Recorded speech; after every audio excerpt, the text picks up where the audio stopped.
Good morning, everyone. Welcome to this Alliance Breakfast Club, and thank you all for coming at this early hour on this cold day. And so I want to start with some thanks to EAPG, which is the European Association for Philanthropy and Giving. I'm sure you all know, for co-hosting this Alliance Breakfast Club with us. It's the first one we've co-hosted with them, and we're very pleased to be doing it. And thank you also to Simon, Weil and Bircham Dyson Bell for providing such a lovely venue and breakfast. So thank you very much, Simon. For those of you who don't know me, my name's Caroline Hartnell and I'm editor of Alliance magazine. And you all should have a copy if you're not familiar with it. And Alliance focuses on philanthropy and social investment worldwide. And as far as I know, it's the only magazine that does. One thing I'd just like to mention before we start, we are planning to record this meeting and we will publish the recording on our Latest from Alliance blog.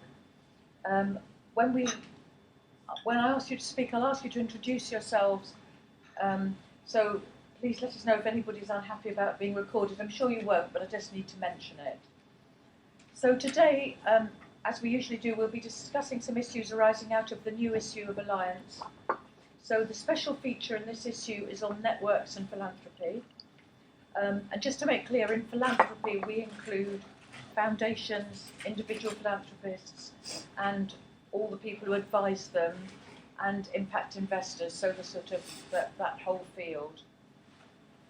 So we have 5 great panellists who I'd like to start by introducing.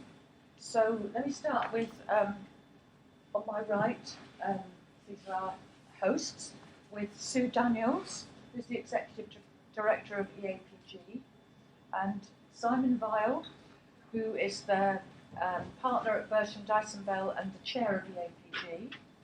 Then here I have David Wilcox from Social Reporters Net.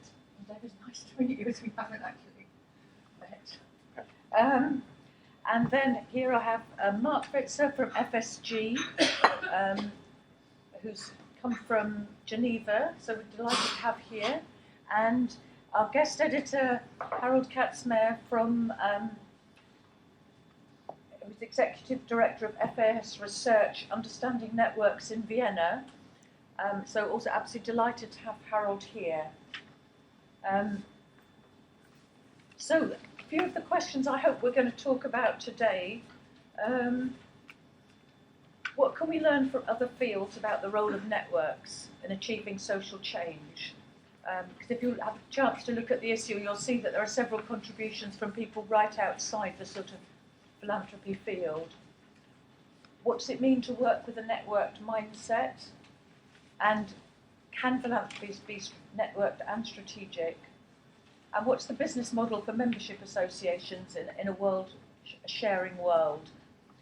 I'd like to start then by asking Harald, who, as I mentioned, one of our 2 guest editors, and has been working on networks for literally 17 years, so a real expert, to talk about what we in the philanthropy sector can learn from network scientists in fields such as sociology, computer science, physics, biology, ecology, about the role of networks in achieving social change. You know, what insights can you share with us? Harald, can I ask you to start? Yeah, sure. Should I use this one here, or? Yeah, if you'd like to. We've got the microphone there. It's just like that I can see you better here. Okay, no, that's yeah. great. Good morning.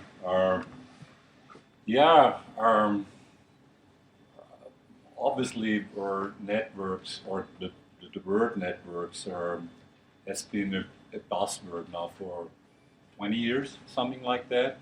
When I started out with network research in the 90s, nobody was talking about social media, obviously, but the idea that networks are kind of a new way or to organize our society was still around, was already around. So now we are in 2012, at the end of 2012, so a lot of our experiences people have made with networks, and there are different scientific or academic or disciplines that are devoted to research on how networks work and what are striving networks, etc., etc. And it was the goal of our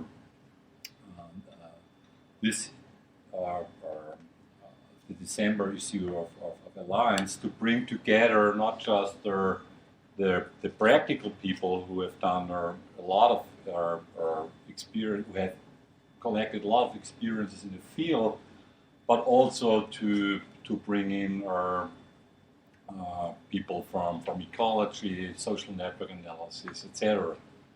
And so it's the mixture, I guess, or the combination of those two perspectives that makes this special issue really interesting. So going back and trying to answer the question Caroline has brought up, so what can we learn from network science? And I mean, I have to underline that there's not, I mean, network science there's not something like the network science field. So it's split up. There's sociologists, there's biologists, there's ecologists, there's a computer scientist. So it's a bunch of different disciplines.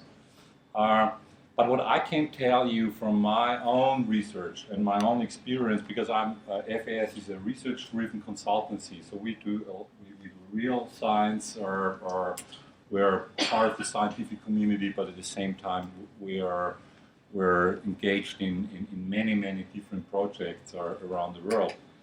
What I can tell you after 17 years of experience working with networks, trying to set up networks, but also analyzing and evaluating networks, is that you can break it down to two dimensions that are more or less driving the structure, the shape, and the consistency of a network. And this is what the title of our overview network is. It's about money and meaning, and then we have this third component, the personalities. Why money and meaning? You also could say value and values are the two drivers of networks. Let's first talk about resources, about money, about our value. Our networks are obviously set up or an infrastructure for transaction. So if there is no transaction, if there is no communication, if there is nothing going on, if there is no flow, no network. So you can say, compared with the river, there you have a strong flow. There's a lot of opportunity for the partners in this network. So if you don't see opportunity, if there's no opportunity, if there are no resources, you will not get networks out of that. But now there is the second dimension I've talked about, the meaning factor. And now things really start to get interesting.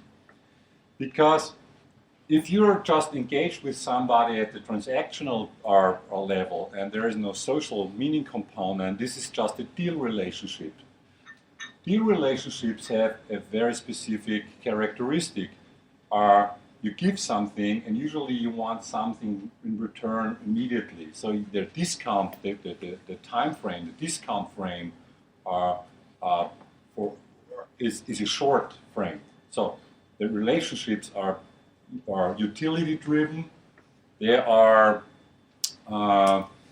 It's all about what's in for me, right? So if you add the meaning dimension is not just about, there is some idealistic stuff going on and it's something for idealists. No, the meaning dimension is actually responsible for what we call the shadow of the future, which is if we not just share value but also values, there is a higher probability that we will meet again. So that we have something, that there is something ahead in front of us. So we walk together towards a future, which means I give something and I can wait. I give you time or so for reciprocating or for giving back. So it's like this infrastructure, this meaning dimension is the so to say the framework that trust actually can emerge in a network, because trust always is about the consistency of the behavior over time. It's about the reliance of this of the behavior, the reliability of your behavior. So, and therefore, money and meaning are two dimensions that are driving specific shapes of networks. And when in our overview article, you will find a table where you see that if you have just deal relationships in your network, the network will have a certain shape. It's unstable, it's hierarchical usually, dyadic, what we call, so it looks like a tree, but it's not, or never ever a community will get out of that. So so deal relationships have the characteristic that it's not an environment or where you can move from self-presentation to discussion to dialogue and eventually to a deep conversation. That's not possible. If you split up, or if networks are just driven by short-term utility or driven people, trust will not emerge, and more importantly, you will have no deep conversation about whatsoever. So that's not possible. So therefore, this meaning dimension is about increasing the shadow of the future, providing the space, literally the space for a conversation, a deep conversation to emerge. So, and given on how much money and how much meaning you have in your network, and how big the anticipated flow is, how much resources you have in the network, and how long you think those relationships will be around. So are we committed to share the future? We have the feeling that once again that something is ahead of us. So so it's not about just today and what's in for me now, but I have the feeling I'm part of something that's bigger, and therefore I will behave differently. The network will have a different culture, etc., etc. So, therefore, the main finding of our research on networks, it's the flow that's driving the shape of the network, and it's about the shadow of the future. It's about the discount frame. It's about do we become like our kind of our very deal-focused people, or is there room, is there space for really engaging not at a deal relationship, but at a relationship, so to say. So, why is this important? Because when you invest into a project, you can, as an investor, as a philanthropic investor, you have the possibility to actually, you have control over both dimensions in terms of how much you give and how long you give. By providing money over a longer or a period, and you're committed to that, the partners in the network will behave completely differently. Whereas if you give just for like a few months or for 1 year, and as we all know, after you've given, all the partners already start to think about what's after the year. And so it's a different mindset. So you can literally help to shape or intentionally create a certain type of network by, working with those two variables: how much, a little or a lot, and how long, short or long. So those are your 4 options, and this creates a table or a strategy table for your investments. And I think that our whole world is moving towards shorter and shorter cycles. That's what we can observe. This is what you can measure, and the outcome is a certain type of network, culture, and network. So So therefore, I think that we really should start thinking about how to create environments where we kind of can increase our share of the future again. So we have to slow down literally, but I think it's important to point out here it's not an either or. So we've talked about it before. Whatever I'm saying here, it's about understanding that it's a portfolio of options, and you need all those. It's not wrong to be fast. I mean, to fail faster than in the past in many cases is great, because you don't waste a lot of resources, because you see very early if it works out or not. So that's great. But if we're just what's happening now in our world and also in the philanthropic world are moving to faster and faster cycles, to shorter and shorter project cycles, we never ever, and I really underline that we never ever will create an environment for building up trust, for having deep conversations. No, it's not how it works. But so we need both. We need the fast prototyping like projects where we learn, where we can speed up our learning cycles, and we need the midterm projects where there is a commitment among the partners that this is something where there is really this shared this commitment for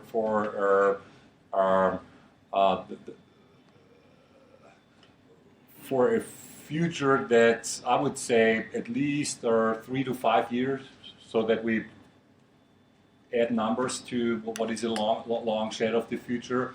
I think 3 to 5 years is a kind of ideal or time frame for building up resilient networks that have a different shape or that have a structure where really new things can emerge. And I think this is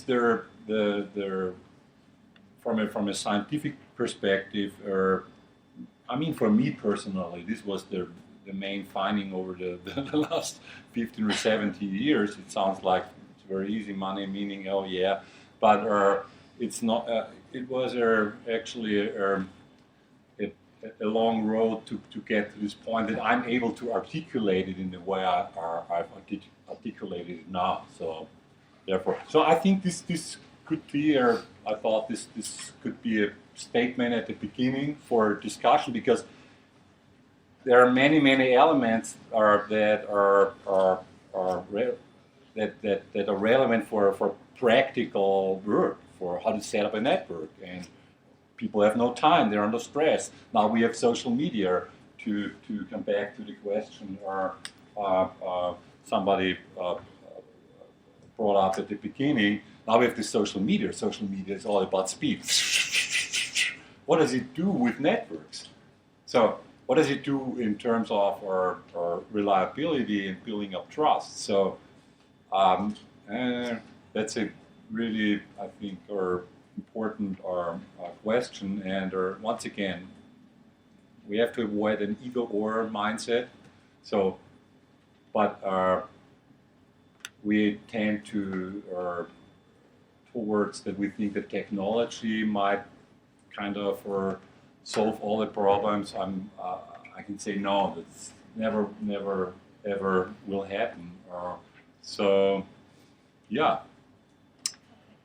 Thank you. It's my input. Thank you very much. Thank you very much, Harald. I think that's a great opening.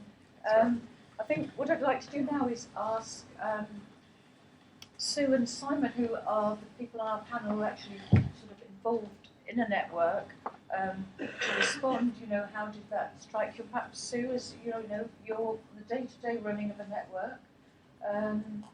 What are your thoughts on all of that? I actually think it's absolutely spot on. I mean, networks are really interesting. They're incredibly valuable. They're valuable for as long as they work, which sounds like a really oxymoron. Where we work in a sector, the philanthropic sector, is about passion and personality and enthusiasm and a desire to solve things, problems or ideas, or come up with things that are new. And so we work with people who want to be connected, and they want to be connected in lots of different ways. At EAPG, we're a membership organisation for all the advisors who think they work in the philanthropy space, bankers, lawyers, accountants, private wealth advisors, other intermediaries, as well as charities, so foundations, trusts and foundations, and service provider charities. And we actually, this has been going on since 1998, and I haven't been involved since that time, but the 3 years that I've been involved, nearly 3 years that I've been involved, it has changed enormously, and we have to respond to the changes not only in the external environment, but also the changes that our members and new members want to see. So we have to be responding to that and to be aware of that. What our members really want is information, the ability to share information, the ability to learn, and it's this sort of continuous circle. And I know that FSG have this wonderful infinity thing, and if you're not sort of learning in this continuous way, you fail. You fail your members, you fail people who want to be involved with you. When I came to EAPG, it was very much like you can have a spectrum that fits along your matrix that you were describing, which is sort of formal, and how formal or informal do you want your network to be? How fluid do you want it to be? How open or closed do you want it to be? And I think when I came in, it was EAPG, I would have to say, was considered very closed. Now it's much more open. How sharing do you want it to be? How connected do you want it to be? Do you want it to be sort of self-serving and transactional?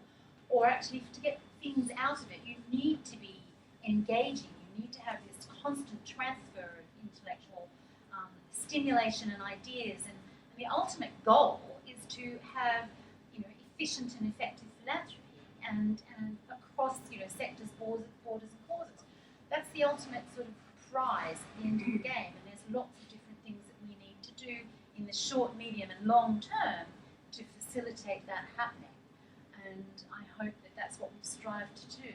And indeed, in the last week, we have just integrated 2 entities into EAPG, and we will be rebranding and renaming ourselves because it's going to be greater than just EAPG ever was. So watch this space.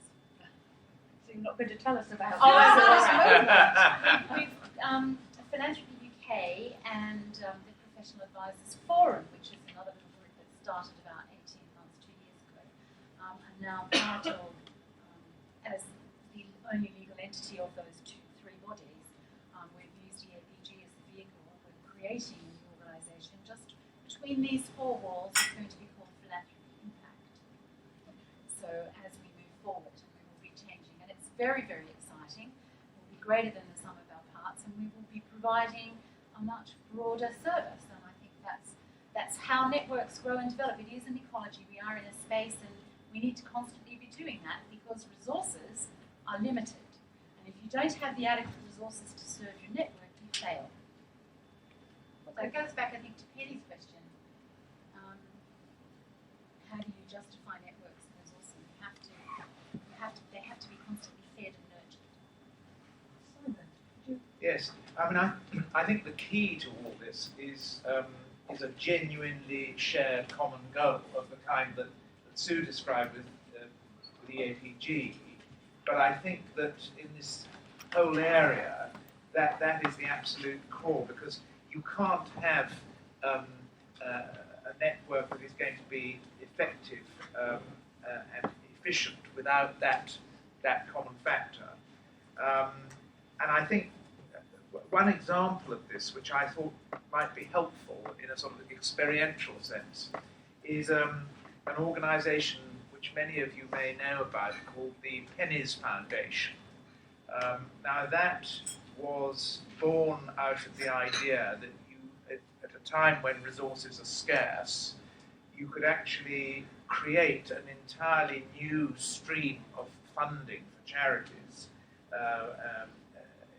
in a sort of macro philanthropic sense by using technology to enable ordinary members of the public to donate in a way that was relatively easy by simply rounding up their purchases from retailers and service providers to the nearest pound or the nearest whatever they chose to do. And this idea really depended on networks right from the beginning. The initial network was the network of grant givers and philanthropists who were inspired by this idea and thought, yes, we want to make this happen. And for something like this to happen, you have to put in quite a lot of working capital. And so that's how the Pennies Foundation, which is itself a registered charity, got off the ground. But then building on that, bringing in the retailers, it created a whole series of further networks because the retailers liked the idea that they could, for example, in their own communities, get engagement from their customers on local community projects. And so the whole thing has mushroomed in the most remarkable way, and I think networks is the key to it. Thank you. David, would you like to share some thoughts? Yeah, I'm probably coming at this from a slightly different direction because I'm what Beth Cantor, who wrote an excellent book called The Networks Organisation, called a free agent. So I'll explain a bit about what social reporter means for me later on, but just to give you maybe a couple of vignettes of operating in a network environment in this field. Doing some work at the moment, actually over the last year or so, I've done work for Big Lottery Fund, the Carnegie UK Trust, and also Nominet Trust. Nominet particularly interesting because they came to me a few months back and said, "Oh look, you're a good writer, curator, sense maker, etc., etc. Can you write us a provocations paper on how we can use digital technology, which is their field, to support young people in their communities?" Because we commission research and we commission kind of provocation talking point papers in order to help us frame the challenge programs which we're going to mount and for people in the field to understand what's going on. And I went, oh, okay, that means me finding out what's going on and then digesting it and writing drafts and putting that to people and putting it back to you. Hey guys, we're all about networks. Why don't we use networks to do this? So, and they went, okay, yeah, sure. And their kind of mindset just flipped from one bit of the way in which they do things to a lot of the rest of the ways in which they do things. So what we did was digest the research and conversations and so forth, come up with a set of provocations, put those out on an open Google Doc, use our networks to get people to comment, boil them down, run a workshop, prioritise, create some scenarios, tell some stories of fictitious characters, put that back out again, and evolve a shared narrative, which is the making of the meaning which Harald was talking about. And what I've also been talking to Nominet about is that in doing that, of course, you find out what's going on. And neither funders nor people in field very often know who's being funded or what's happened. So you get lots of reinventing the wheel, lots of duplication and so on. So well, why don't we use this sort of process to identify where the resources are, who's who, and so forth. And since people will have engaged with that process of making meaning, and they may have come to a workshop and so forth, you're catalysing networks. So wouldn't it be great for everybody concerned afterwards if you had a network which was good for shared learning, very much I think Sue's point here, in which you had a whole warmed up set of actors of various sorts who hopefully are going to put in better reasoned applications, and in which you could follow through with a constant learning process. So that's just one kind of intervention in that. Later on, if anybody's interested, I'll come round to membership organisations because I and other fellows in RSA. Any RSA people? Oh, right, okay. Well, RSA is a fascinating example of an organisation challenged by moving into the networked world.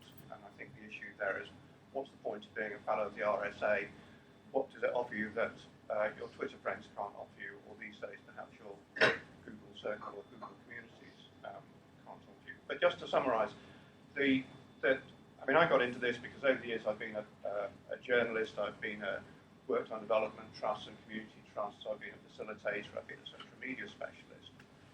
And I wanted to make sense of all that, so I said, bit of reporting, bit of journalism, bit of social report, that sounds good. So I registered the domains, and to summarise, I think social reporters is just one label for the kind of people that you're seeing operating in networked environments, doing the sense making, identifying where the resources are. So I think the role is to help people make sense of complicated situations.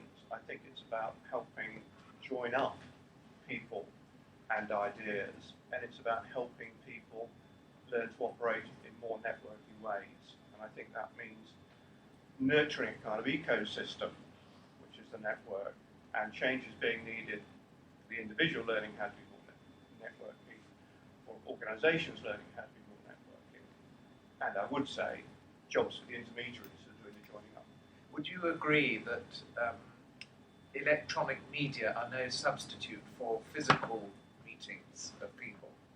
Well, it's not either or. I mean, we use telephones, we use electronic devices, we meet, we do Skype, we do Google Hangouts. It's just a blend. It's not either or. Marc, would you like to? Sure.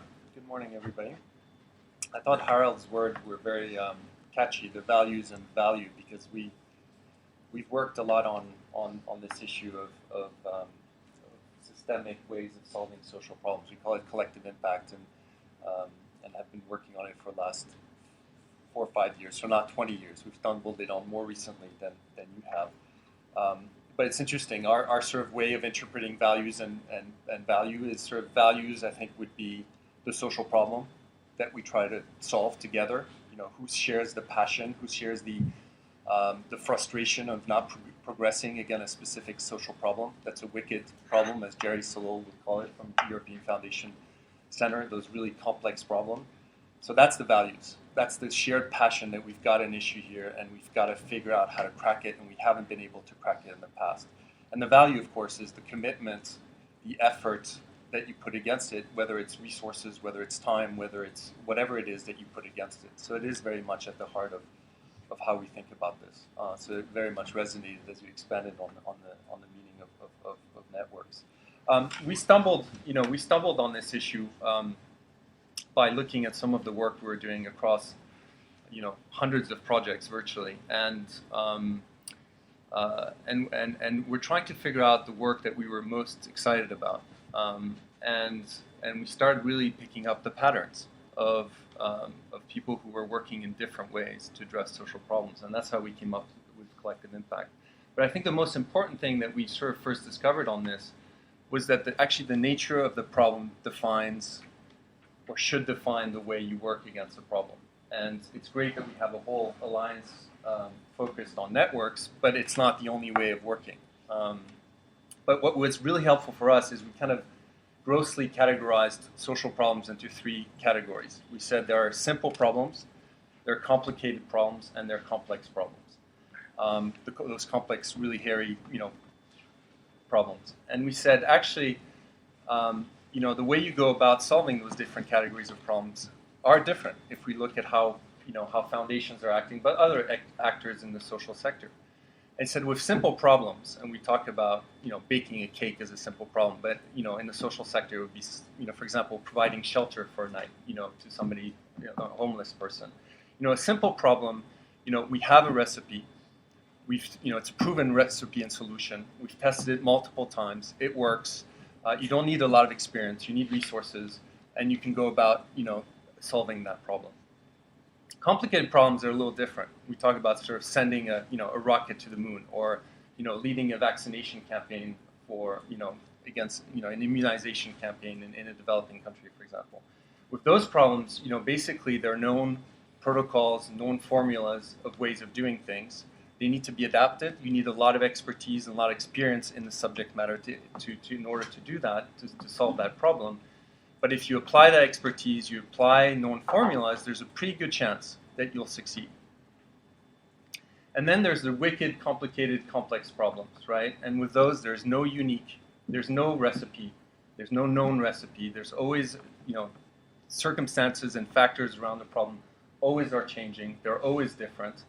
And if you have expertise, it might help, but it's absolutely no guarantee of success. And we sort of realized that there are really different ways of structuring the work against those different problems. And so when we talked about networks, and we didn't, when we talked about collective impact, we said, yes, that's actually the only way to solve wicked, complicated, complex problem.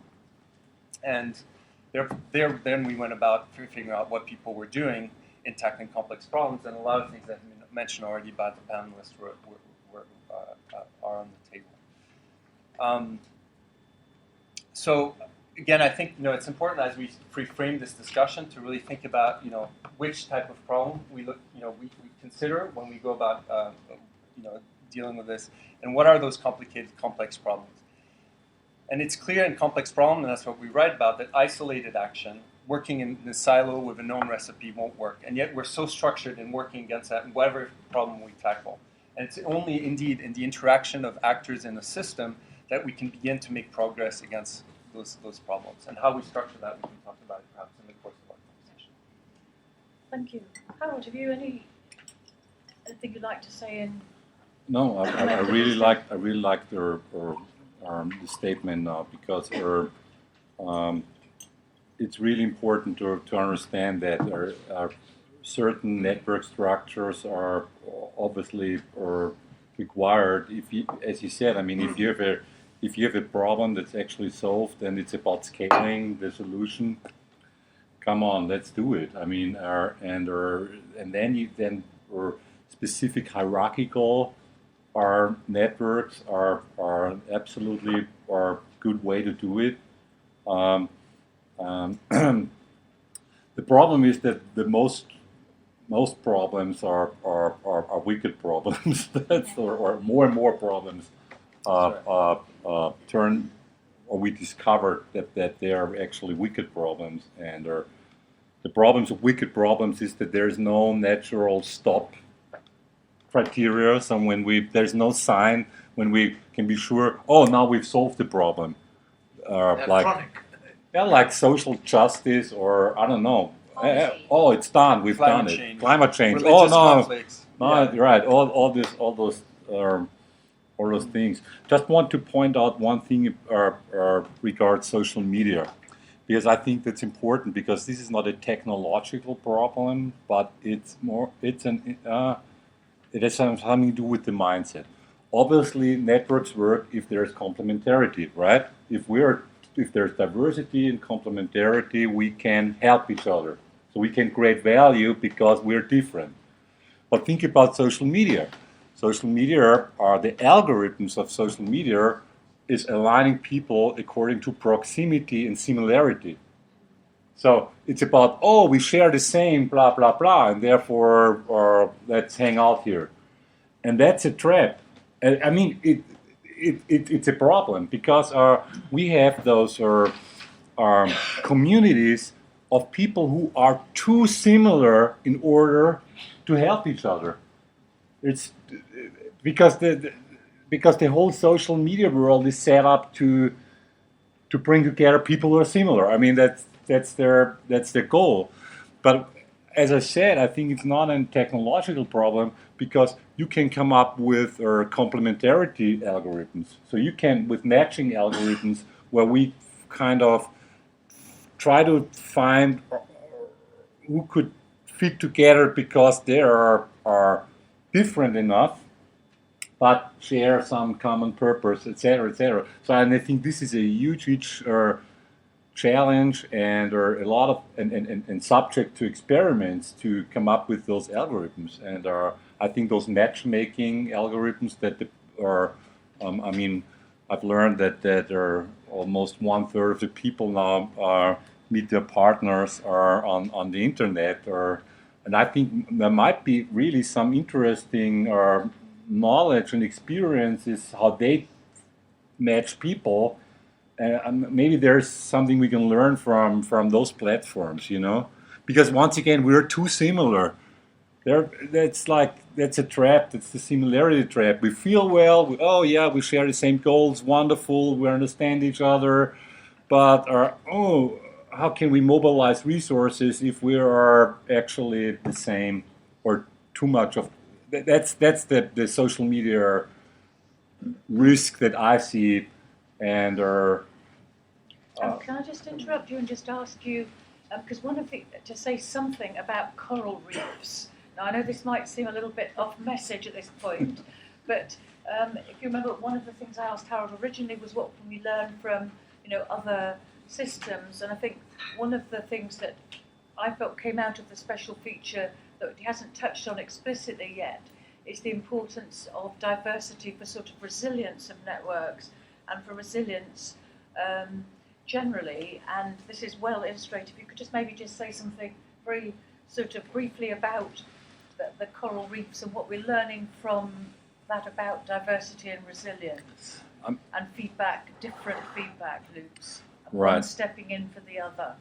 I mean, the coral reef metaphor is a beautiful one because, as you know, coral reefs are actually these unbelievable, wonderful worlds within a desert of nutrition. It's a very, very there's a high scarcity of nutrition, and are kind of similar to the scarcity of resources we've talked about before. But coral reefs manage to create this diversity by very, very tight feedback loops. So whatever somebody's doing, you get an immediate or a kind of feedback for learning. But more importantly, there are multiple currencies. So you have like the phosphorus cycles, you have the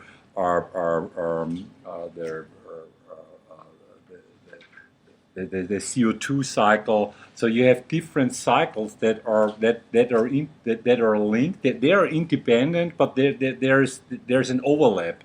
And what I think is the most important learning from those kind of ecosystems is that there is through the food chain a constant link between different scales, so between the very local and the fast cycles and the more global and slower cycles. So you have a lot of cross-scale links in the network.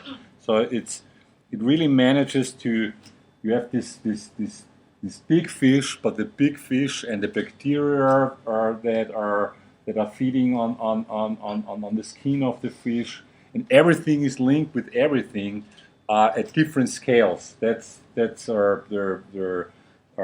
thing. And talking about resilience and currencies, I think what we've learned, diversity doesn't mean that you are, I don't know, that the one guy is red and black and white and green. It's about, because this doesn't help us if everybody applies the same algorithm to find a solution. If everybody applies the same strategy to solve a problem. Resilience and diversity means that we have independent, diverse approaches to solve a problem. And therefore, if you, for example, are thinking about macro policy, if you try a state-driven and normative approach, and here you have a market or a competitive approach, and here you have a communitaristic, self-organized approach, and then you have like an individual approach to solve a problem. Those are different philosophies, different strategies to tackle a problem. And it's important that you have this portfolio of different approaches in your ecosystem, because this is what makes the ecosystem resilient, because you hedge the risks of not knowing, you hedge the risks of when you have a wicked problem that there is not just one solution and there are sometimes many solutions and they compete, etc., etc. In our world again, and therefore I think it's not about the efficiency of networks. Effectiveness, yes, it's about the resilience of networks, because resilience means that the network, like you pointed out, is capable to reinvent itself again and again and again. It's like you are capable to renew yourself again and again. which means to learn, because learn literally means that you discover, oh, this was wrong, and now we do it differently, and then you discover, oh, that was wrong. So it's this capacity of a network to start from scratch again and again. It's this capacity to literally stay vivid, alive, and kind of young. And you only stay young by accepting that you age, and that's their deep wisdom behind the resilience cycle, that you have to learn to let it go, and you have to learn to die in order to get reborn. I mean, don't get me wrong. That's a very, very pertinent in our sector, actually. Yeah. Is that learning to die or to change or to grow. And that's often very difficult within the philanthropy space, the charity space. It very rarely happens, but sometimes it's necessary in order to keep that energy and the focus going. But sometimes the big egos can get in the way. But without the big egos, you often don't get the originating philanthropy. Okay, so any comments, questions from the audience now? Okay, at the back, if you could just say who you are.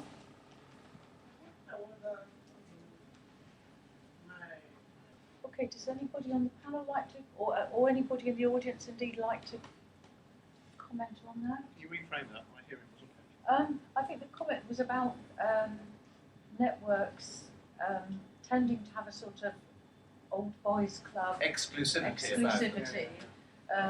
like excluding the sort of recipients, and in the sort of philanthropy space, we want to be, more inclusive. But how do you sort of square the sort of old boys exclusivity with an openness? I can take a shot at that. I think what we notice in a lot of effective networks that are going after wicked, complicated problems, be it juvenile justice issues or educational issues, and entire educational systems that are being turned around through collective impact networked action, is that this cascading levels of collaboration tends to start with a group of champions. And often in the champions there are foundations or philanthropists, but there can be corporations or government agencies. It's across sectors. But it's a group of champions who have that values, who have this passion to solve a problem that's been beyond the reach of individual actors working in isolation. And they tend to formulate a vision of change. This is what we would love to see happen. And it's not even 3-5 years. Sometimes it's 10 years down the road. But in 10 years, that's where we'd like to be. We don't know exactly how to do it. We have some ideas. We think that these areas of work need to be developed. So in education, we need to work on teacher mentoring. We need to work on curriculum. We need to work on leadership skills of superintendents. We need to work on student after-school programs. So they tend to say, we need to break down the problem, and we think we need to create sub-networks that are going to work on those individual areas. So what happens then is individual actors coalesce around those subgroups and sort of pull down the strategy down to that level for their specific area of concern. And then the next level down usually is communities. So you don't engage in after-school program without engaging parents. So then you say that the organization actors who are going to work on that part actually begin to work with parents. They convene the community, if you wish, to actually do the work. And that's this cascading levels of collaboration is how you connect sort of the old boys network, if you wish, to the communities who actually are going to lead a lot of the change themselves as a portion of that agenda. So that's how we see network effect working successfully. So it's a mix between structure actually and sort of chaotic involvement, if you wish, commitment to actually do something about the problem. And we see that over and over in successful sort of network systems that work on issues. Does that help? But you absolutely need to connect. You need to connect the sort of the ones who can resource and who can maybe champion the process initially to the ones who are concerned about the problem and who need to engage with the issue. And then Caroline. I was going to ask a question completely different, but that's riled me, and I want to say something about it. Cliff Wright from Unlimited Foundation for Social Entrepreneurs. Yeah. I think the lesson of history is that it is mass movements that bubble up from the poor and the disadvantaged to tackle problems. Civil rights movement, the suffragettes, cooperative movement back in Victorian times, the abolition of slavery. And yes, I completely agree that they need to connect with people of power to get that to happen. But the origination of the for change tends to come from the poor. And what is that saying about nobody ever gives away power and the poor have to seize it? But so I think it's a different sort of approach, and certainly what I see as one of the great benefits of the new sort of networked movement is, for example, in the field of community regeneration, instead of the big players going in and doing good things to the community, the more asset-based community development approach of saying, where is the talent within this community, the people who want to step forward to change it? Initiatives like Community Catalysts in the disability world is another example. So coming up from the bottom. But the question I wanted to ask, if I may, was what we see is a big difference within a network. The small number of people who are interested to organise and get active have very different motivations, very different currencies, ethos and respect and so on, than the people who simply participate, for whom it's much more about either a particular transaction or just fun, because they like being there. And so whether others have seen that difference and the need, if you want to create a vibrant network, to recognise that the people you're trying to engage may be differently motivated to you as the engager. Absolutely. And that's a balancing act, and it's about understanding who is within the network and who thinks they are movers and shakers, and who really are the movers and shakers, and who really are the people who can help develop it even further. And I think it's about being open. And I too have this sort of that whole hierarchical kind of approach. To me, I think needs much more fluidity in terms of feeding up from the grassroots, as you've just articulated. And I think we need to make sure that you're constantly engaging with the wider group. I mean, people in our network, for example, are constantly contacting and speaking with members to make sure that I'm actually understanding what it is they need, and we're demonstrating and reacting to that and driving that change. Because if we don't, then we fail, and we fail only to support the few who come regularly.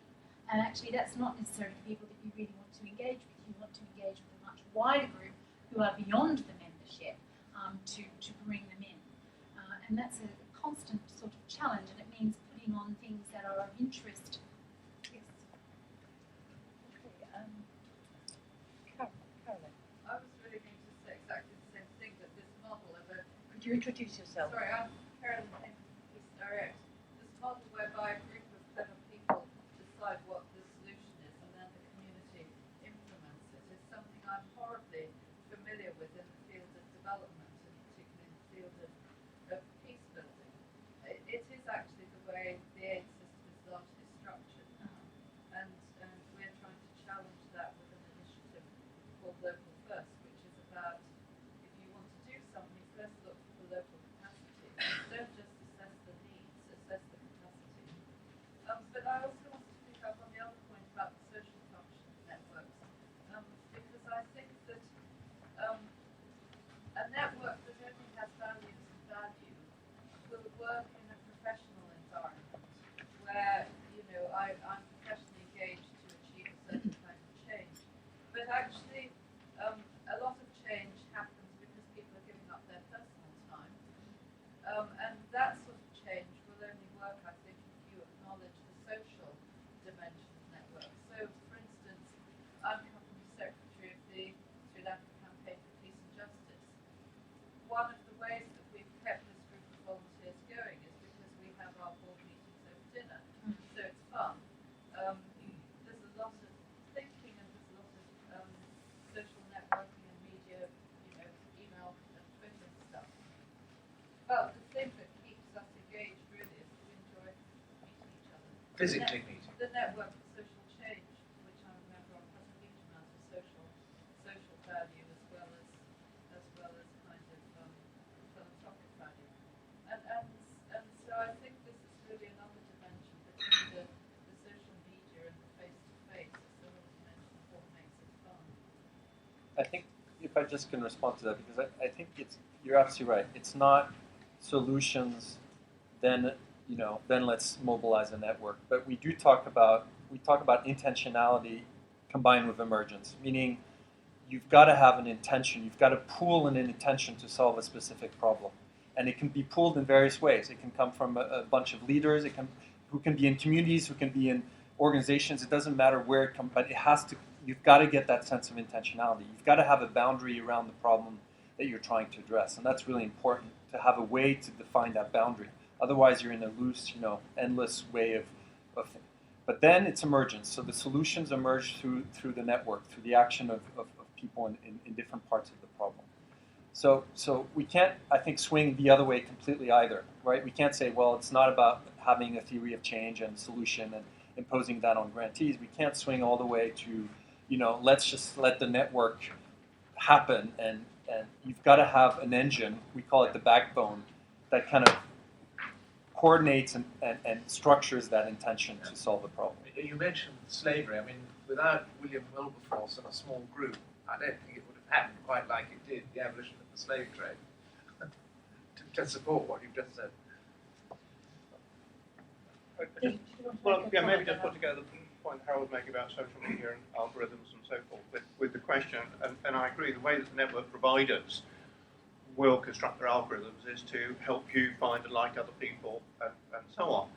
But certainly I found over the last 10, 15 years or so, most of the new connections that I have made have been by the use of social media to meet people who I could not in any other way have come across. So I think that throws back onto us, that we have to develop our own personal network building capacity and not rely on other people to offer commercially driven or otherwise driven networks to us. And then touching back very much on Simon's point about intentionality, coming to the question, I think that from the outside, people who don't live in London and go to breakfast meetings, I don't mean this one, but I think sort of ones that are run by Nesta, a big lottery and all of this and so on and so forth, feel hugely excluded from face-to-face meetings. And some of the only ways in which they can really find out what's going on is through social media and connecting and so forth. So I think the exclusivity has come very much from people meeting face-to-face and so forth. So the issue is, how do you blend the two together? So how do you have a convener champion group who is creating the framework, the intentionality for a network-driven process, but at that point, who champions the openness, which can be messy and distracting? And I wish these people would go away for 3 months until we come to the point at which we engage the community. So picking up your point, I've done a lot of work in the past about participation. Participation was about power holders deciding what offers they made to the community, in what sorts of ways and so forth. And then we got engagement, that's kind of a bit more friendly. And now we're into kind of enabling and empowerment and so on and so forth. But mostly the same old engines chunder on the same old ways. And social media is one of the ways in which you can challenge it, but only one. Okay, I'm going to do 2 more comments from the floor, and then we've got a few big questions, that I want to make sure we've got good time for, so we'll then go back to our... Hi, I'm Lola from Impact. Do you want to just maybe stand up and speak slightly to the back? I'm worried people won't hear because you're facing our way. I'm Lola Rafi from Impact. I read your article on collective impact, and I wanted to know about the process that you go through to create backbone organisations, which you've already touched on a little bit, bringing in people together with the same interests to solve a problem. Just wanted to hear more about the process. I can very briefly, because maybe the backbone is only the consequence of the network, if you wish, of happening. And so it's not the first thing you do. You've got to have that intention of a group of actors, and it can be large or small, around a specific problem to actually begin to tackle it in a structured way. The backbone is the time, the resources that you need to keep that network activated and informed. And that's where the role of technology is fascinating, because actually technology is allowing us to do things that we were never able to do before, because of the role of information and the role of, particularly of shared measurement, having the same set of progress indicators of transparency on whether or not we're advancing against the problem, shared by all the actors. That's what technology is allowing us to do now. And that's incredibly powerful, because that's what actually keeps people focused on the problem and focused on spotting, what we call the emergent solutions, the things that are working better than others that need to therefore be scaled up within that system.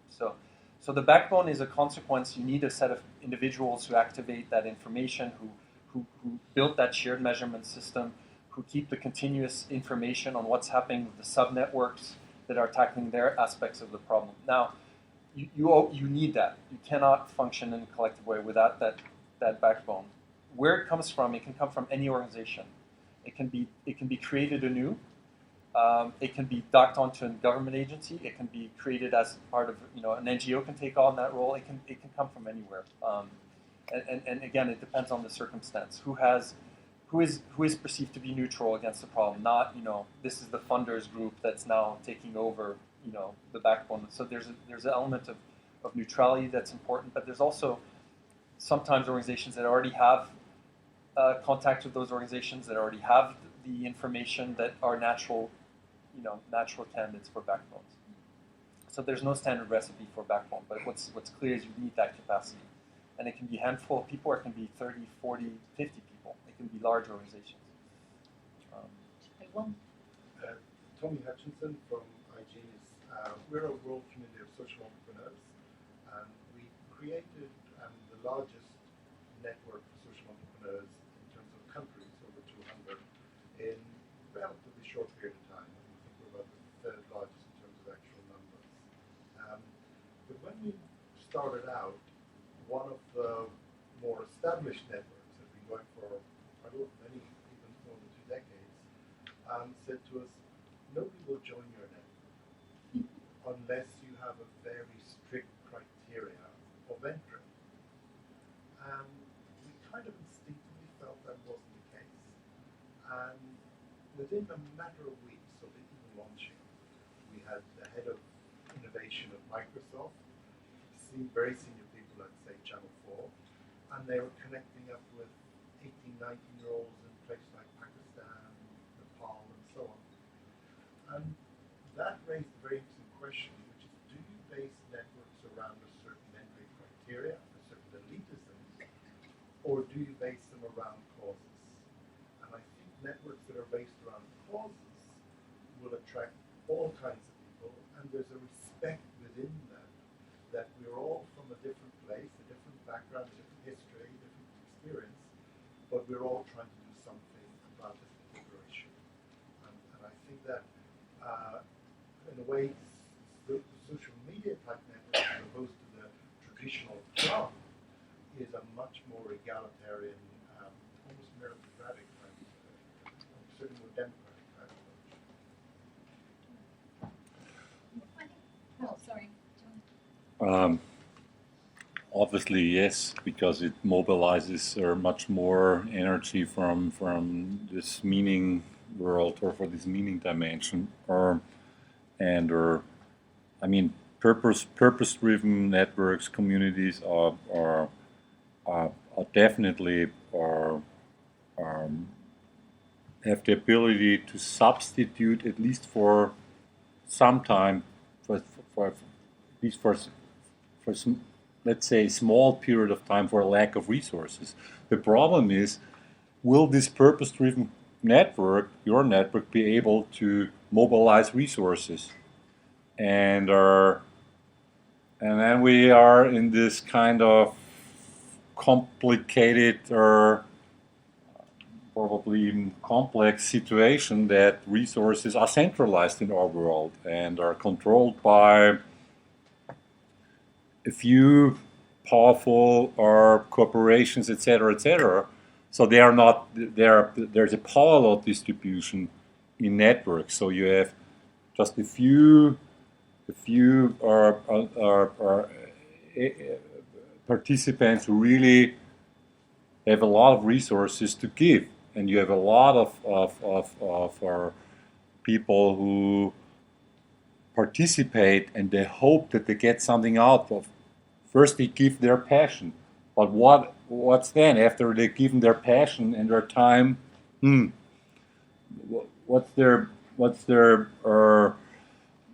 what's the currency of getting something back? Of course, it could be fun, it could be you learn something, it could be inspiration, but this is not enough given the stress many of the participants are facing in their daily life,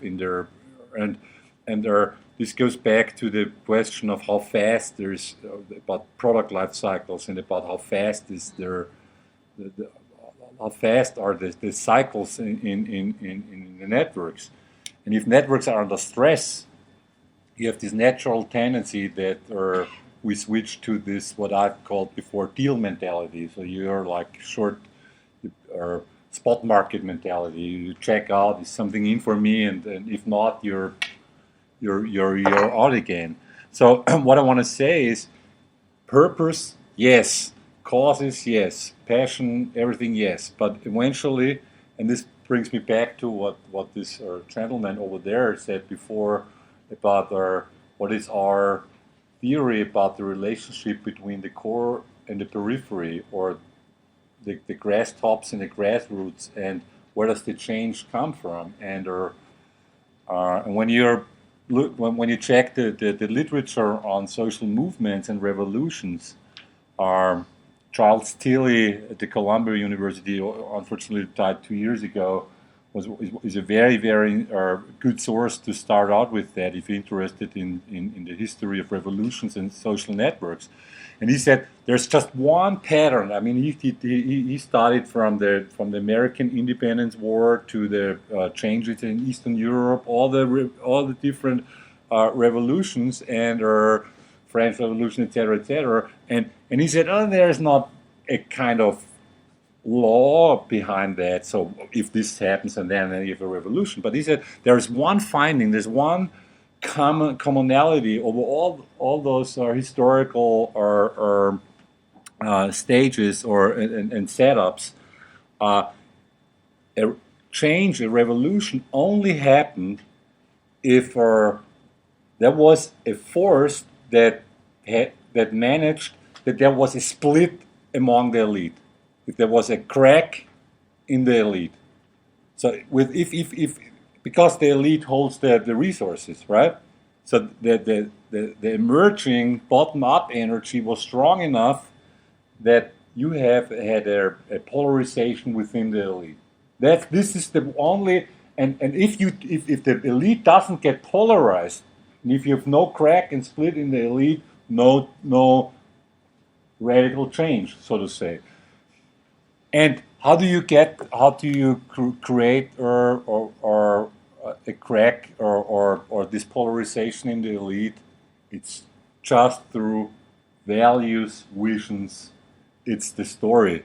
What else? Because resources they already have. I mean, there might be also this case that there are fear that they might lose something. So there's other theories as well. But this is how important values, visions, stories are. It's not just idealistic stuff. Again, it has really the power to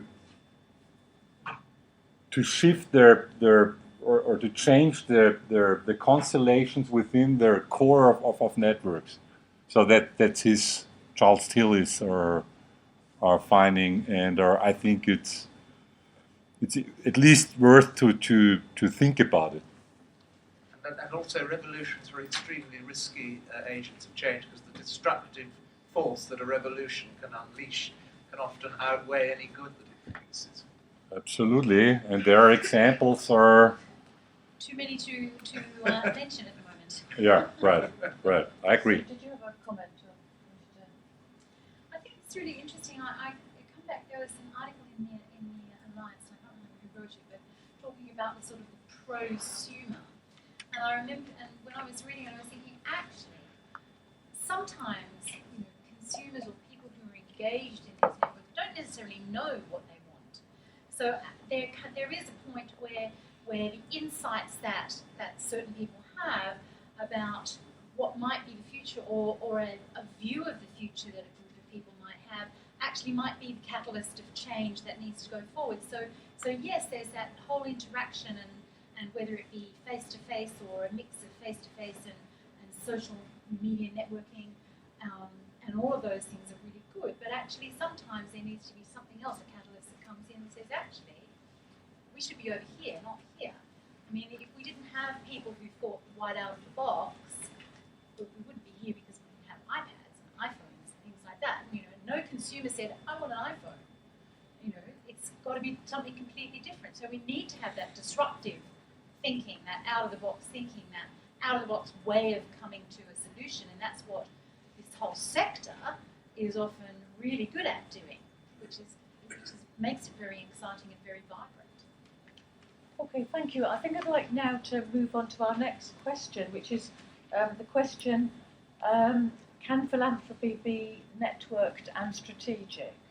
And just to give you a little bit of background on this, because you won't all obviously have read the articles in the special feature. Why should a network mindset be at odds with strategic philanthropy? So contributors to the special feature are in remarkable level of agreement about what's needed from funders if they're to get the best results from supporting networks. One contributor, Jane Y. Skillen, talks about the Energy Foundation, which makes grants to coalitions of non-profits, which then re-grant the funding according to how they think it can be used across the coalition. And she quotes the Energy Foundation president as saying, "We believe that people who are closer to the challenges are often in a better position to make the strategic call." And she comments as, "This is the ultimate in unrestricted funding, allowing the grantee flexibility to make best use of the funds, not only themselves, but through their peers by grant making in the network." Laurie Bartzak and Dinah Sears posed the question about strategic philanthropy specifically. They use as a case study a US-based foundation called the Barr Foundation. They say that the Barr Foundation's funding does have a clear intent, and it's long-term and loosely controlled, and its outcomes are what they call emergent, determined by the network and fostered by the foundation. So power is very distributed. And they say working with a network mindset can feel at odds with strategic philanthropy, because strategic philanthropy is characterized by a sharp focus, predetermined measurable outcomes, and a clear path to progress. So is there a conflict there? Can you have a network mindset and be strategic? So I'd like, first of all, to ask Marc about this one. Well, I know you're going to say yes, but Yeah, it's like no, you say it. Again, I don't know if we would define strategic philanthropy that way.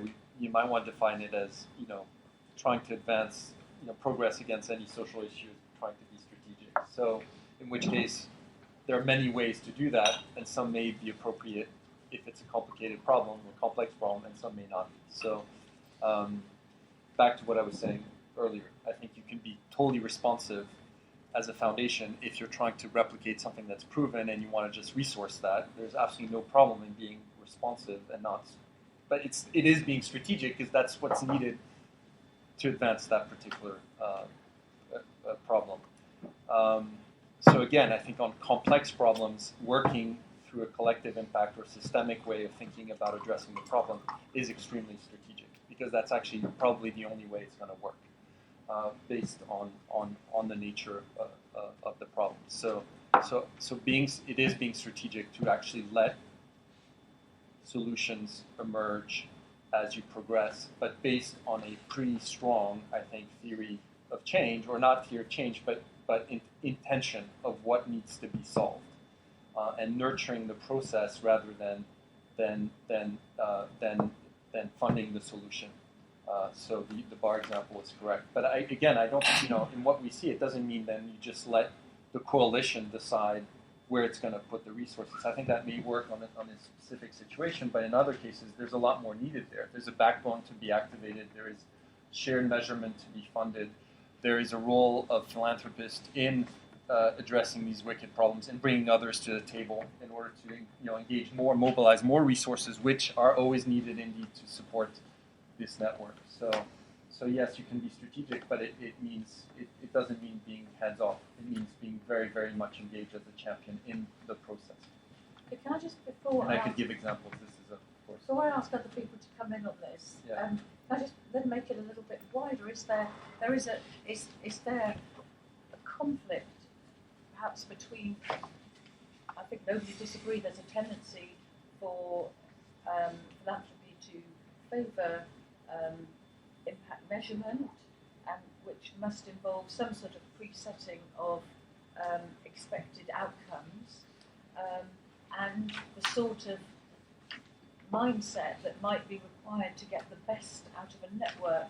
I'm talking about a network that's aimed at action rather than say a knowledge sharing network. So if you make it that bit broader. I think you still need to get to outcomes. The question is who defines the outcomes. So whether we look at, and we write a lot about STRIVE, educational collective impact, the work I've been doing in agricultural reform, you start with a sense of what the problem is and how it could be cracked. But it is in the dialogue with committed actors that you begin to shape the collective, what we call the common agenda. And in that common agenda is a set of outcomes. You want to know what the progress will be in those, whether in the case of agriculture, on plant material capacity and dissemination of new trees throughout the countries, or on demonstration farms, or on community empowerment and community processes around the farm community. Whatever it is, the subunits, there, the collective, if you wish, does need to set outcomes. So it's not moving away from outcome-based social change, but it's about how you formulate those outcomes and how you revisit them based on the information that is collected.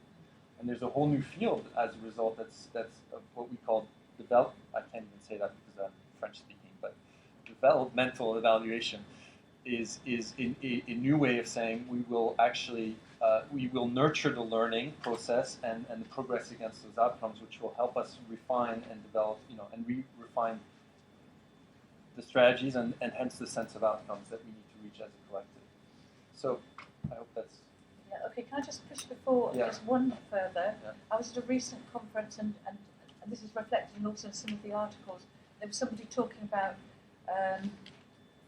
funding for science, and his key point was that none of the big scientific breakthroughs have ever come through a problem-solving approach. That nobody, and his example was, if you took electricity and you took the group of people who were researching how to make better candles in the 19th century, that were going to last longer and not drip so much, they were never going to be the people who found electricity. Yeah. So, so his view was that philanthropic funding should, in the science, fund innovation. Government was going to fund problem solving. So what about innovation and more emergent approach? Well, it would be great to hear from the gentleman from the social alternatives, because I've just been thinking about this and writing about it. I think there is the danger when you say, well, let's fund innovation, that you get a lot of interesting activity going on, but the question is, will it solve the problem that I'm addressing? And I just think that the thing that needs to be put back front and center is what is the problem that we're trying, and then unleash innovation. But it's already channeled against a specific challenge. And we see that in corporations who fund social entrepreneurs because they think it's a good idea. And the ones who do it well, they said, we don't know what the answer is, but this is the challenge we're trying to crack. They tend to have a really good success rate. Those who don't say, we're interested in innovations in health because we're healthcare companies. And then they pepper the landscape with resources and funding, and they end up with tons of really interesting stuff, right? But it's not something that they're particularly interested in carrying forward because it doesn't really. So they've missed the. So it's the challenge. It's against a specific challenge. Yeah, I mean, I came at this from a medical research charity which I chaired for a number of years, and holding the. I mean, in terms of fundraising for the outcomes, you wanted to be able to show that there'd be clinical research that would help patients. And it would all be tangible. But if you totally ignored the blue sky thinking, the really exciting solutions to eye disease, which is what it was all about, might not emerge. So it was a real balancing act. Yeah. Challenge prizes are another way that many corporations, indeed, or philanthropic institutions support sort of funding, solving particular problems, or trying to get more innovative ideas. I mean, just to I mean, I think everything that you said is true, and I don't want to or question that. It's just like, I think it's not just a philosophical or I don't know or thought to say that sometimes it's really more difficult to describe the problem than to come up with a solution. And because it's to understand and to see what actually the problem is itself is very challenging. And sometimes it's asking the right question actually already, and then you have the answer. So kind of. It's just like I want to kind of relax or smooth a little bit the tension between, oh, here's the problem, and then we find a solution, because you need a lot of creative blue sky thinking to come up with a good problem or an analysis of the problem. And we've known foundations as being really quite powerful in being strategic even against wicked problems by first starting by helping to support the discovery of what the problem is, right? The research as a very good first step in actually mobilizing others who care about the issue to have a better, a better level. It's never an ultimate level of understanding, but it's a better level of understanding. Any from the audience, any sort of comments on this sort of potential conflict or bringing together of this sort of network emergent approaches with the sort of, more outcome-driven approaches? I'm going back to Harold's piece about coral reefs. I think that what you're suggesting from that analogy is it's useful to have a number of different cycles going on, different currencies going on. So yes, there are the problems which can be... Can everybody hear at the back? There are the problems which can be identified, and a concerted, formal, authoritative network can be formed to make that problem solved. But solutions aren't always the mirror image of problems. Sometimes solutions are solutions to completely different problems that you didn't even know about. But once you've got that solution, you don't care about the problem that you're obsessing with. And that sort of stuff comes up, serendipity. From my days in healthcare, it is astonishing how many of the drugs and treatments we rely on for many of us in this room just looking around to still be living at this age, because what was the average age of death at the turn of the century was 45-ish, there were complete accidents. And if we'd had too much of a purposeful, only this metric is the solution, we wouldn't have had penicillin, we wouldn't have had all sorts of outcomes. Teflon wasn't the main purpose of the NASA moon mission, but non-stick frying pans are really useful. So a mix of the serendipity, the blue skies, etc., and the purposeful intent feels pretty good. And I suppose the challenge for our field is how to achieve that, as philanthropic funders, how to make that happen.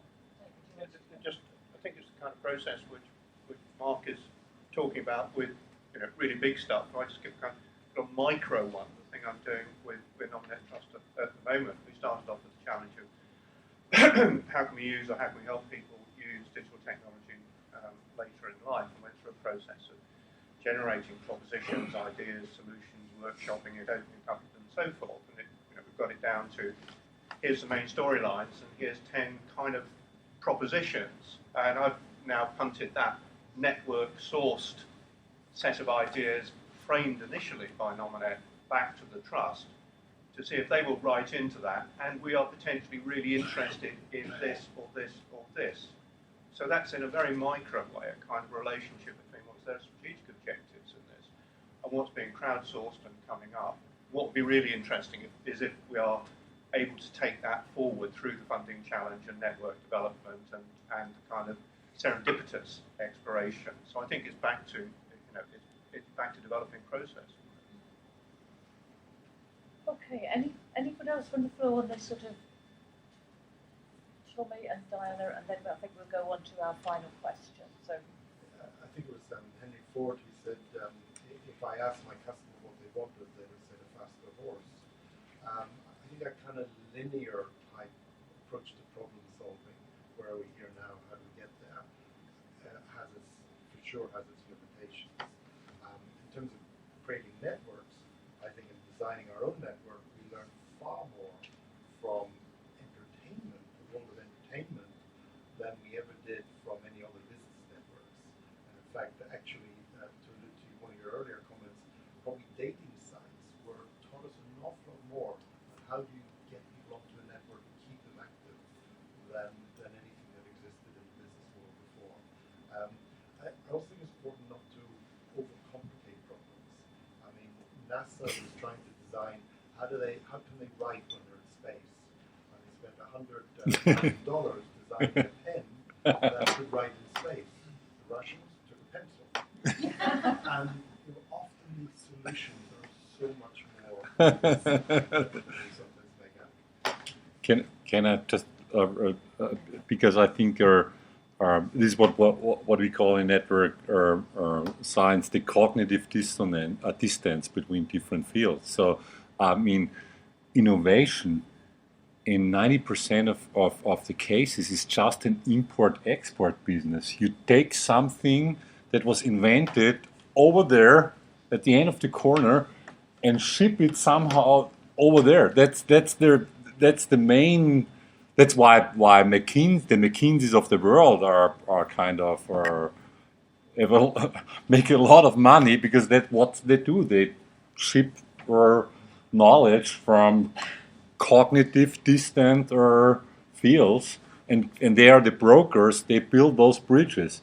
So and this just goes back to, if we're too similar, if we're cognitively too close, if we're culturally too close, we can't ship our findings, because I mean that's not the problem of knowledge we have on this planet. I mean, we know. There was never a time where we knew more. I mean, it's unbelievable how smart people are. I mean, it's already invented, the future, as we know. It's just like unevenly distributed. And the question is, how can we, as you said before, how to make the local global and the global local, how to be this interface that really helps to detect what's going on in the periphery, all this smartness, all those cool things that are already there, but nobody knows about, and it's so hard.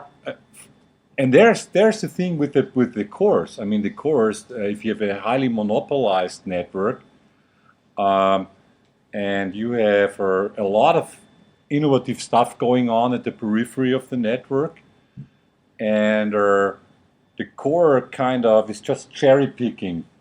You know, we buy this, we take this one here, but they outsource all the risk of failing. And we have to talk about, if we say we are in a fast-moving time, and we say, yeah, we have to learn to fail. Yeah, let's fail faster. But the thing is, after you failed, how to come back, right? Without getting burned out or smashed or destroyed. So it's about this question of who takes the risk, who has to pay for the risks of being innovative, because there's risk, you know, and who has the rewards. So I see that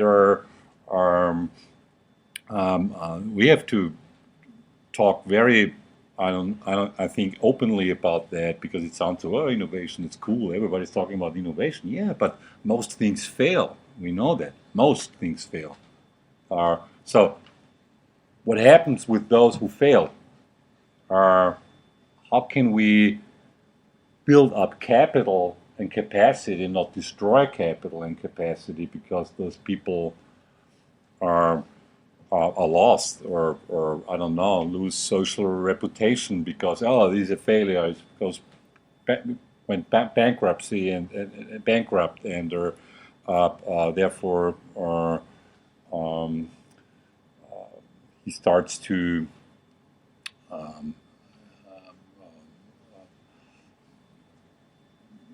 yeah, you know what I mean. It's about this whole core periphery thing. And a core that is smart constantly tries to renew itself through a massive exchange with the periphery, and this only works by recapitalizing the periphery again and again and again. You have to give back in order to stay vivid and alive in the core. Thank you. Diana. Yes, I'm elite. Just with the Diamond Princess Class of One, but that's a related title.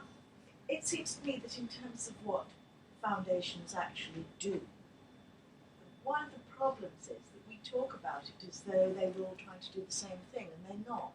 And any one foundation is trying to operate on very, very different levels. So in some cases, we don't.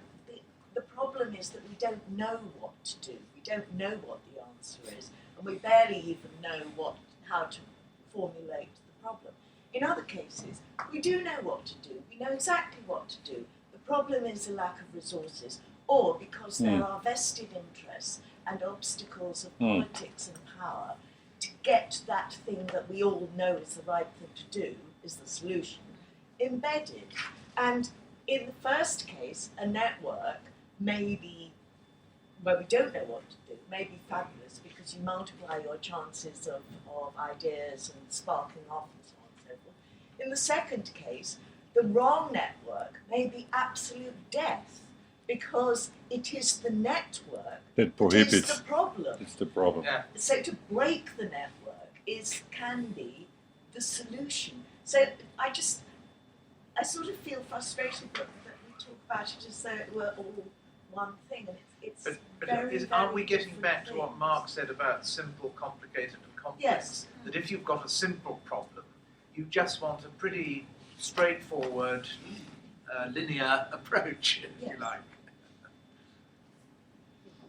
But networks can be the problem as well as the Absolutely. solution. Yeah. Okay, can I, because we are running out of time, I'll go on to our final question, which is very relevant to people who are running networks. And so, what is the business model for membership associations in a sharing world?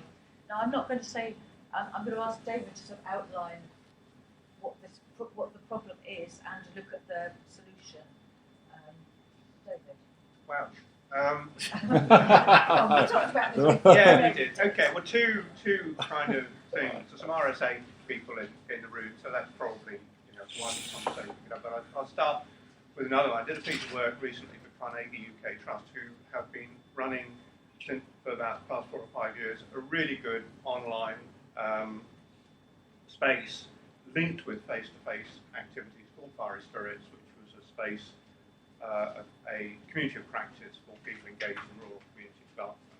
But their agendas moved on, and they wanted it either to be taken over by the members or somebody else or whatever. So the presenting problem was, what's the business model for communities of practice?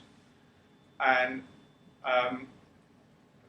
after going through that with some friends of mine, specialists in social media and so forth, my conclusion was that there isn't really a business model for that kind of a thing if it's independent. There might have been kind of 5 or 6 years ago because there weren't spaces for people to come together. But these days, there are so many different networks that you've got to have a very powerful proposition to say, come to this online space, even if it's linked with various other activities to make it go. Now, it may work if you associate it with an organisation because you've got other resources, you can mix and match stuff and so on and so forth. But then that throws up a problem for the organisation. Alternatively, RSA, 5 years ago, started into a great RSA network programme, £100,000 from Nesta. Very innovative, very brave, but it's been trying ever since to figure out what's the relationship between its networks and the core activity.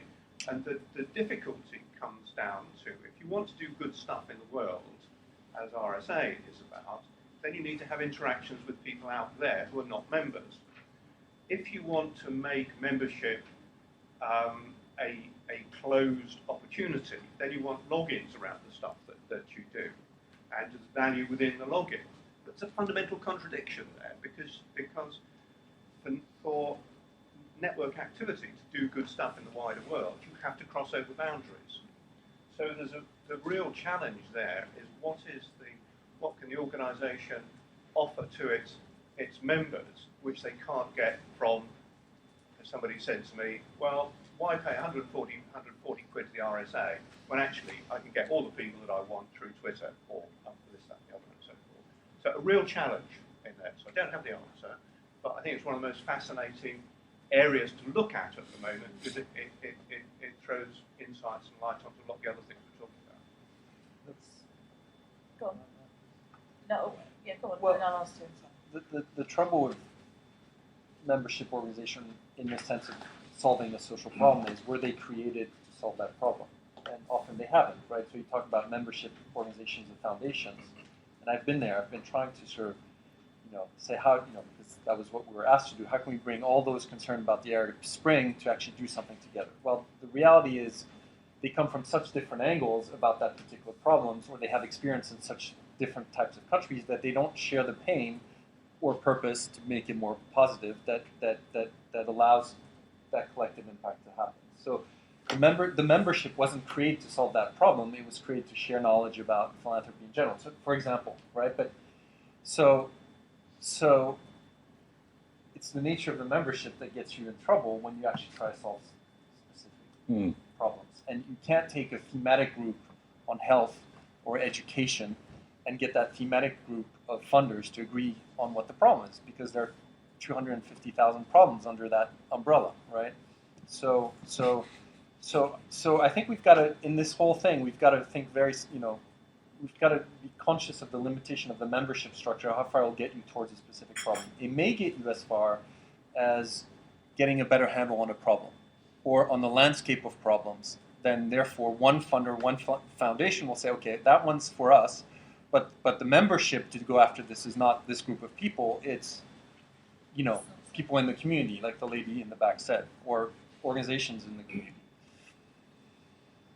I don't know if that's where you were going, Carol, but... Well, I'm seeing where my panel going, and I'm interested to know from Sue and Simon, again, how do you see this dilemma for EAPG? What that conflict between... Well, I think,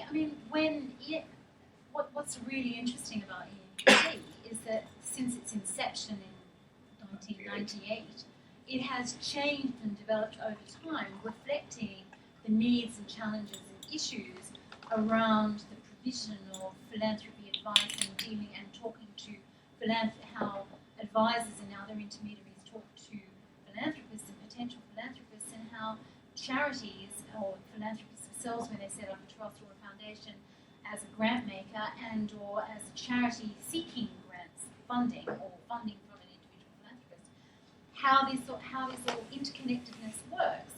And we've changed over time because the political and social landscape has changed enormously. So, and what EAPG has been clever about has been being able to address that and look at that and offer things for members that are relevant, because if you're not relevant, you end up dying. So in that respect, it's been very good at doing that. We've taken on the bold step of, as I said before, integrating two other small entities into EAPG to sort of help move the next step forward. So who knows where we go from here, but we need to make sure that we are relevant and that we are addressing those bigger issues in terms of ensuring that the environment for philanthropy is efficient, and the regulatory environment, for example, is efficient and effective to enable philanthropy. And we're nowhere near there yet. So we've got a long way to go. And there's lots of other things in between. The spectrum of things that we could cover for our members and non-members, because we're very open, is enormous. And so we work with everybody else in order to make sure that we cover it, because we can't do it on our own, and I don't want to do it on our own. Looking at it from a lawyer's perspective, I see it as a sort of bit like an onion. There's a sort of inner core, which is the board, and then the middle core, which is the membership, and then the outer core, which is all the targets and potential members and all the interested stakeholders and partners, people with whom we collaborate.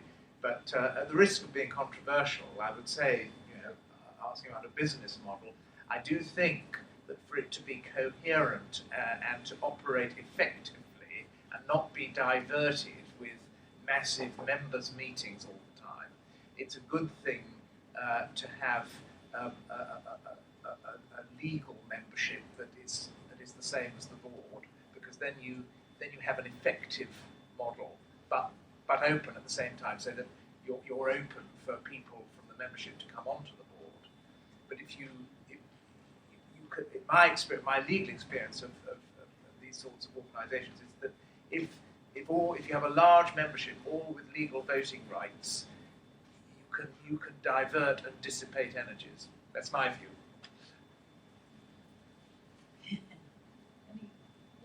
Hi, Dominic Fox from the Association of Charitable Organisations. We're the umbrella body membership organisation for trusts and foundations that give grants to individuals.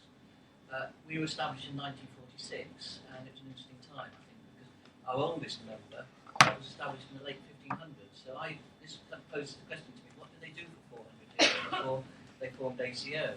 And I think it was the end of the horror. It was reflecting on the horrors of the Second World War. One of the first things that concerned my members was the establishment of the NHS, and I think it's about the relationship between independent funders and the state that model for membership organisations constantly concerns itself with and renews itself in that process. We are a networking organisation, and the problem for us is that we coordinate networks. We don't just have one network. So networks, as Diana said, die off and live and have limited amounts of time to deal with issues, but the networking goes on regardless, and has done for the 50 years that we've existed.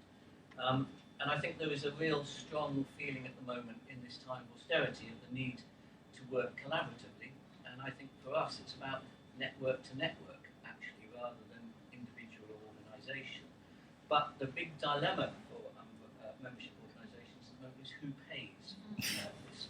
Government are withdrawing from the field, so the conclusion we are coming to is that trusts and foundations have to pay, or philanthropists have to pay a network, because I do believe very strongly you do need somebody to coordinate it, and that involves funding. The biggest problem that I think that membership organisations have is their infrastructure. Who pays for the infrastructure? And you need high quality people to be involved and engaged on a daily basis in order to make the organisation work. And it's a very difficult question. Infrastructure, paying for infrastructure within philanthropy is core funding. Core funding is impossible for a membership organisation. Can I just throw in a reference that I found recently? There's a really interesting book called Collective Action in Organisations by Bimber, Flanagan and Stoll, who looked at 3 or 4 US major organisations and specifically the tensions between more conventional hierarchical and the networked activities, and identified different types of participant engagement by members. I think they call them enthusiast minimalists, individualists and traditionalists. Still in the middle of reading it, but it looks really on the button. So, very good one. So there are people actually researching this field. Any other comments on the floor? There seems to be we've had a lot of, talk about different types of problems and needing different types of networks. And it seems to me that there is a big difference between membership organisations, which can be seen like professional organisations for supporting their members, and networks that are, exist to solve problems, however, well defined or ill defined the problem is at a specific time. And of course, they overlap more when it's like the Environmental Funders Network, where you're all funding in the same area, and therefore you want to support each other and maybe lead to action. But I mean, there does seem to me to be a big distinction there between the sort of professional type organisation, and I don't know if anybody has any comment on that. I mean, I'd be interested to know from Diana and also from EFN whether there is, how those two combine. Yes, I think there's another little devil in the detail. Or it seems to me there is another devil in the detail of how do you pay for philanthropic network membership organisations, and that is that one solution that has been tried by various organisations is that those who have the most money pay the most to be part of the network. And in a way, that is merely asking people who profess philanthropy to be philanthropic towards others. The problem, it seems to me, that very often arises there is that those who pay the most then sort of fairly legitimately expect that they might get services that are most relevant to them. And that then leads you into two issues. One is that you are raising the extra money in order to serve the people who need you most, who are not the ones who are most developed, but also that you run the risk of alienating your biggest payers. And secondly, if you don't alienate your biggest payers, but actually spend a large part of your time serving them, then you alienate the rest who say it's just an elitist club. So it just seems, in practice, it's so difficult to create a business model. Well, I'm glad I'm not running a network. Trying to run one sounds like very hard. We're almost out of time. Do we have any other final comment from anyone in the audience? And I'm going to ask our panel just to sort of sum up for 1 minute each their sort of takeaway thought or. Okay, then I shall start with Harald.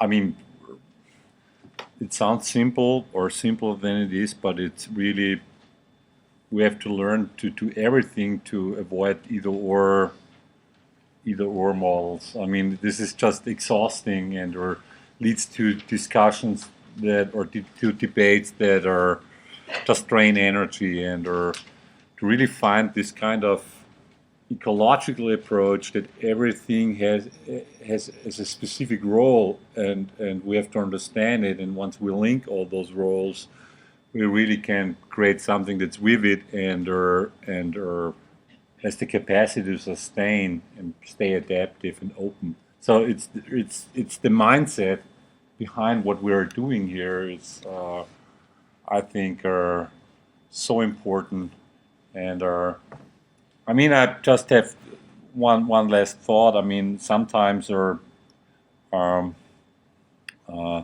this is an old Buddhist teaching that if you chase something, it runs away from you, and if you're running away from something, it goes after you. And so sometimes it's really, you have to have this wisdom that the harder you try, the more unlikely it is that you're successful. So there is I think a lot of room not just for identifying problems and bringing in expertise. We also need wisdom. And this is wisdom. There is a lot of wisdom is not the same as knowledge, and yeah. Okay, thank you. Wisdom. Marc, wisdom from you. Well, let me just share, how much this field, we call it collective impact, call it networks, or adaptive leadership. There's a word adaptive shows up nicely in Jeffrey West's interview as well, which is a really good word, right? Because we have the knowledge, but we don't necessarily know how to adapt it to the local circumstances. But it's been a real challenge for a firm that was designed 12 years ago to be a consulting firm, although half consulting, half think tank. So we're happy in the think tank side because we're working on what is that process of collective, impact and adaptive leadership and what's going on there. But you can't do this in 3 months in a consulting engagement, right? So we've actually, you've got to completely shift even what you think your role is as an advisor. So, and there's a discomfort in there. And I think, when you make that decision, I'm going to be an adaptive philanthropic leader, you're going to have to be comfortable with the idea that it's going to be a 10-year slog, and there's going to be a lot of ambiguity, there's going to be a lot of process, but there are some things that'll make it simpler and that others have learned, right? So making a clear boundary around the problem. Don't let the problem get out of, don't get the number of people involved out of range. You can box things in so that you can begin to just get a sense you can make progress. But just because we feel that, it is a change, and you've got to make the decision to go that way, or you make a decision that I can replicate shelters, and I can replicate vaccination campaigns, and I can do that, and that's good and that's needed, and therefore I can work in that model and I'm comfortable with that. But if you go into the wicked problem area, then you've got to, then it's a change. Thank you. That's all. Yeah, my friend Drew Mackey, who does some work on network, says there are really kind of maybe useful to think about 4 types. There are network analysts, who are the people that draw you all those diagrams of how things join up and so on. What's the landscape look like? There are network thinkers who talk a lot about networks and so on. I guess we're doing a bit of that there. There are networkers who are always up for contacting people, but clutch their networks to themselves, their contacts to themselves, and so on and so forth. And there are network builders. So I think the interesting issue is perhaps what's the attitude, what's the world view, and as Harald says, what is it? A second, because I just like to. Harold's got to go and catch a plane, so I'd just like to say, thank you to him for coming from Geneva. Thank you, Harold, for being Yeah, thank you very much. I'm sorry, it's unpolite, but it's really. No, you go. Sorry to interrupt you. No, and I'm definitely agreeing with Harold. So finally, I think it's what's the kind of set of attitudes that network builders have. And I think it's things we've been picking up on. It's being about being open, transparent, being prepared to share, being iterative, serendipitous, and being sociable, and then having the structures to match that, and the processes to match that. Thank you. Well, I think this morning has served to reinforce the conclusion, which I think is reached in the articles in the symposium, if you like, that philanthropy can be both networked and strategic. And indeed, there are times when it perhaps might be exclusively strategic, as we said earlier, depending on the nature of the problem. I think what I've found very valuable is Marc's categorization of problems. I think that's a very interesting way of looking at the subject. Yeah. I agree. I found the categorization of problems really interesting, and I think the whole thing, right, to me, is about adaptability, that flexibility, that ability to be able to sort of look at something that's quite complicated, step back and think, okay, what are the pieces? Can it be broken down? How can we work with others? With who do we need around the table to make sure that we address this, or to begin to address something? And what pieces can we chunk out or take out to make this thing move forward? Because if you just look at poverty, for example, it's just too complex. So what are the pieces that we can do to help make that happen? Because that's where the energy is, and that's where you get that full engagement and full involvement of a really wide, diverse group of people that you need to have around the table to solve problems. Okay, thank you very much. We're 11 o'clock now, and I'm sure you all need to go. So thank you very much for coming on today. Thank you to all our panellists and our co-hosts and our venue hosts. So thank you to everybody.